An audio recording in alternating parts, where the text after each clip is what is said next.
Welcome to Spalletti Army, sir. Sir, yes, sir. Now in this video, soldiers, we will be discussing which soldiers will thrive in this new setup, this new range of tactics, this new range of principles of play, formation, identity. And which soldiers, let's just say, hermano, it's time to pack your bags and say your goodbyes, because I can't go to war with you. I can't go into the battlefield with you. I can't go into the trenches with you. Me and you in the trenches, I'm a dead man walking, soldier. What do you say? What do you say? What do you say, Commander? Commander Spalletti says, make sure to like and make sure to subscribe. So in this video, we will discuss which players will thrive, which players there's question marks over, and which players, in my opinion, I just don't think they fit Spalletti ball. Now, when it comes to Spalletti, these are the areas that we need to discuss. And as you guys can see, Spalletti is over the moon. We need to discuss who will be his fullback, because you're now going from a wing-back system to a fullback system. Who will be his left-sided centre-back? Who will be his regista?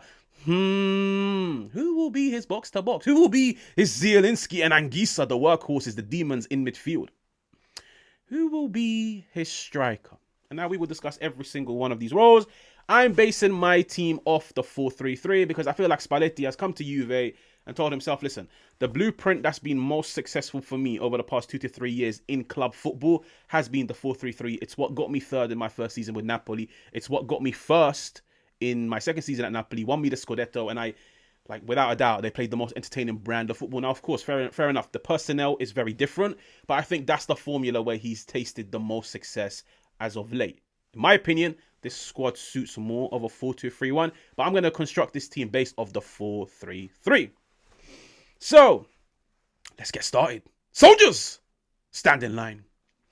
In goal, Di Gregorio, pretty self-explanatory. Right back, I go Kalulu, mainly because I feel like João Mario will be on his way out, either in January or maybe because of a lack of depth. In the summer, João Mario is gone. João Mario will be one of those players that you look back on in 5 years' time and say, why on God's earth did Juventus even sign him? He couldn't cut it as a wing-back under Tudor, even though I felt like he should have been given more of a chance. But the fact that he couldn't hack it as a wing-back in the Serie A, there is no way in hell he can hack it as a full-back. Maybe just keep him as a player to come off the bench and just give you some fight, some grinta, some passion, some energy, some speed in like the dying 10-15 minutes. I go Kalulu right back. Alongside of him, I go a fully fit Bremer. Alongside of him, for me personally, I go Kelly, mainly because I feel like when it comes to Rogani, Gatti, and Kelly, I think Kelly's been far better than every single one of them. I think also the fact that Spalletti wants to play out of the back, there will be a very heavy focus on having players playing on the side of their strong foot. Let me explain. Bremer, right-footed, play him on the right-hand side, because when you're right-footed and you play on the right-hand side, it opens more passing angles for you. And that's why you see a lot of possession-based coaches, they focus on how strong a player's foot is and what side they play him on. On the left-hand side, I do go for Kelly.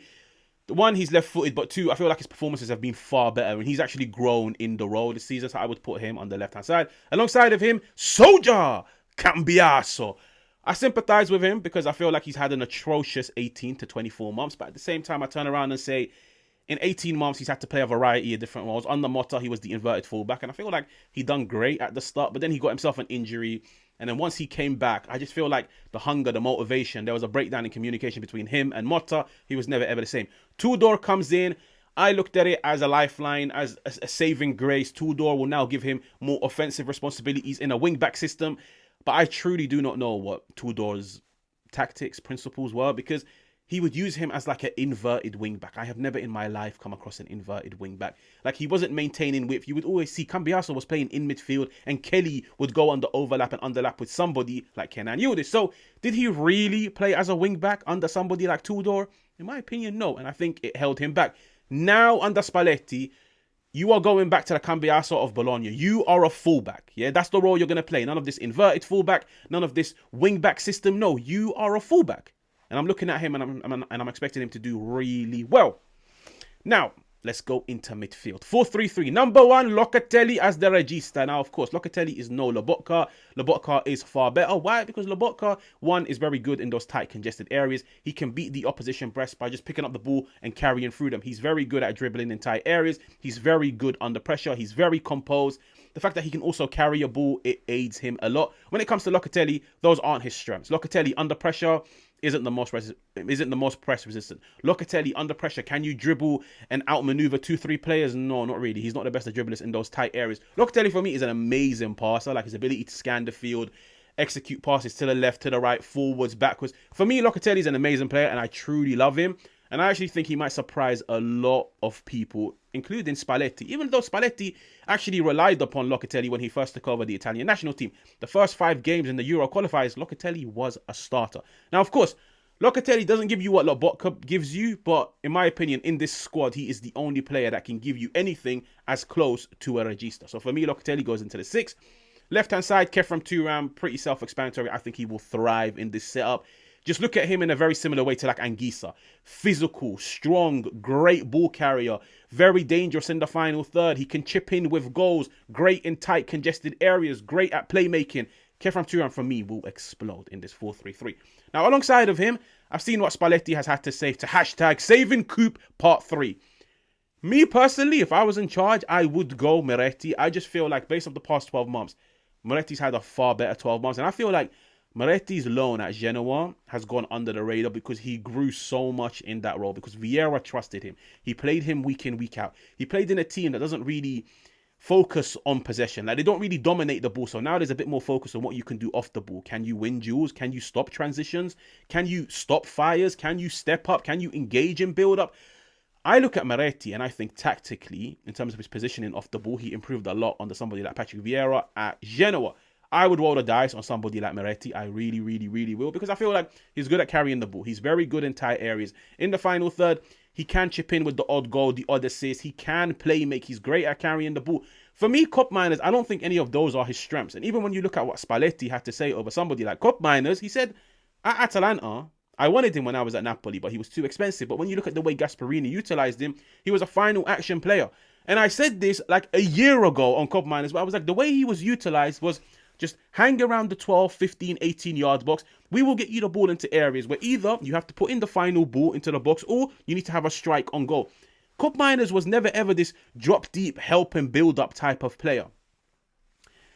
His characteristics, his skill set, it does suit a box to box in somebody like Spalletti's system, where you now can look at like Thuram and Locatelli to be the ball progressors, and then Cup Miners can just be the player that joins in the final third. But I'll be honest, guys, like from what I've seen of him over the past 12 months, I don't think it's warranting of him to be starting over any other player. Like, it's not as if I'm petitioning for Moretti to start over a Ballon d'Or winner. I don't think Cup Miners has done enough to start in this team. So I would really roll the dice on somebody like Moretti.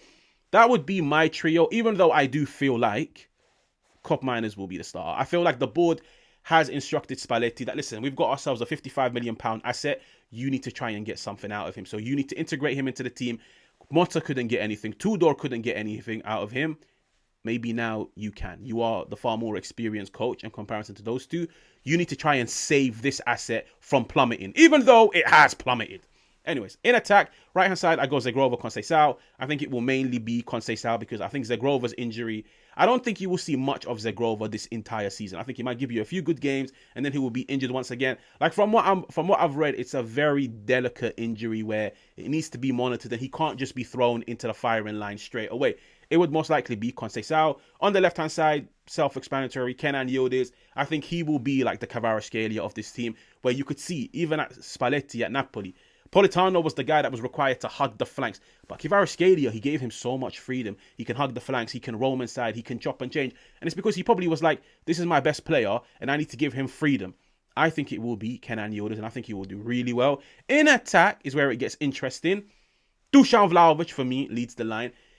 I've seen what he had to say today, Spalletti, in his press conference about Dusan Vlahovic. I think the fact is, based off this season's performances, Vlahovic has been the best striker. And I think Vlahovic has done an amazing job with that audition against Udinese, because this is what Spalletti wants. He wants somebody to press relentlessly. He wants somebody to communicate with the players. He wants somebody that can hold up the ball, carry it forwards. Now, of course, these are not Vlahovic's best of strengths.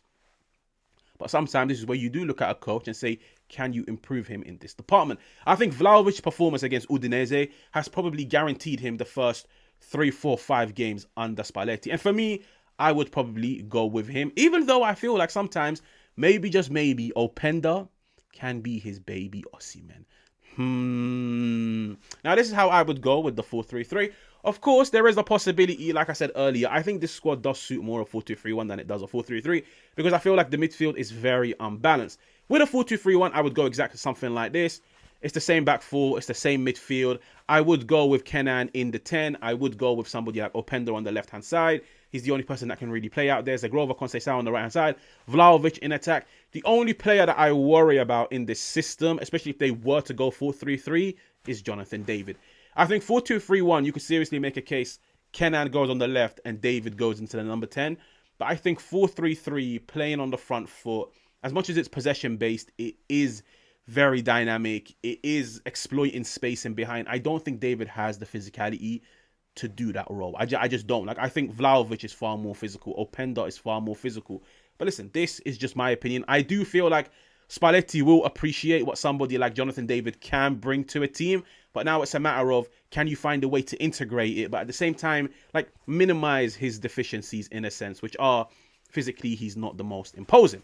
Soldiers, make sure to like, make sure to subscribe, and I will catch you guys on another one.